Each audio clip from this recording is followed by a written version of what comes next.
ነገ የአውሮፓ ቻምፒዮንስ ሊግ ጥሎ ማለፍ ጨዋታ ሲመለስ ሪያል ማድሪድ ከጆዜ ሞሪኖ ቤኔፊካ ጋር የሚያደርገው ጨዋታ በጉጉት ይጠበቃል። የቤኔፊካው ዋና አሰልጣኝ ጆዜ ሞሪኖ ቡድናቸውን ለሪያል ማድሪድ ቀላል ግምት እንዳይሰጥ ከወዲሁ እያሳሰቡ ይገኛሉ። የቻምፒዮንስ ሊግ ንጉስ የሆነውን ሪያል ማድሪድ ያደረግነውን እናውቃለን ያሉት ጆዜ ሞሪኖ አሁን ቆስለዋል፣ የቆሰለ ንጉስ ደግሞ በጣም አደገኛ ነው ሲሉ ተናግረዋል።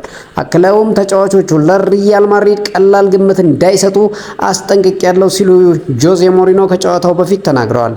ምክንያቱም ያለፉት ሽንፈት የተለየ አስተሳሰብ እንዲይዙ ያደርጋቸዋል፣ በጣም አደገኛ ይሆናሉ ሲል ጆዜ ሞሪኖ ስለ ሪያል ማድሪድ ተናግሯል።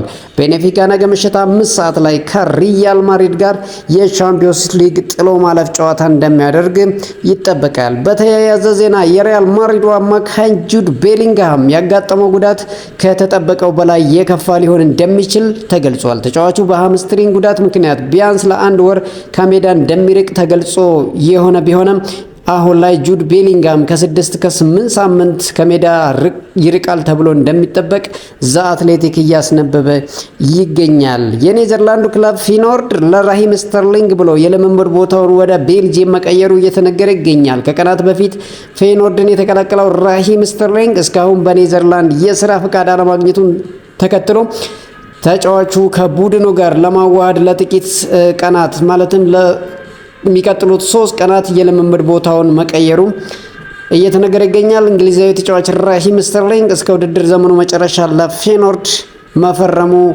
የሚታወስ ይሆናል። እንግሊዛዊ የአል ሂላል አጥቂ ኢቫን ቶኒ ከፍተኛ ገንዘብ ማግኘቱ ጠንክሮ ከመስራት እንዳልከለከለው እየተናገረ ይገኛል። ኢቫን ቶኒ ሲናገርም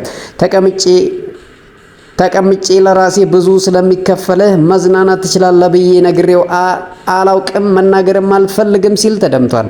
የበለጠ ጠንክሬ እየሰራው ነው ያለኝ ቁጥርም ይህንን ይናገራል ሲል ጨምሮ የተናገረው ኢቫን ቶኒ የእንግሊዝ አሰልጣኝ ቶማስ ቱኬል ግብ ማስቆጠር የተራበ አጥቂ ያገኛል ሲል ስለራሱ ተናግሯል።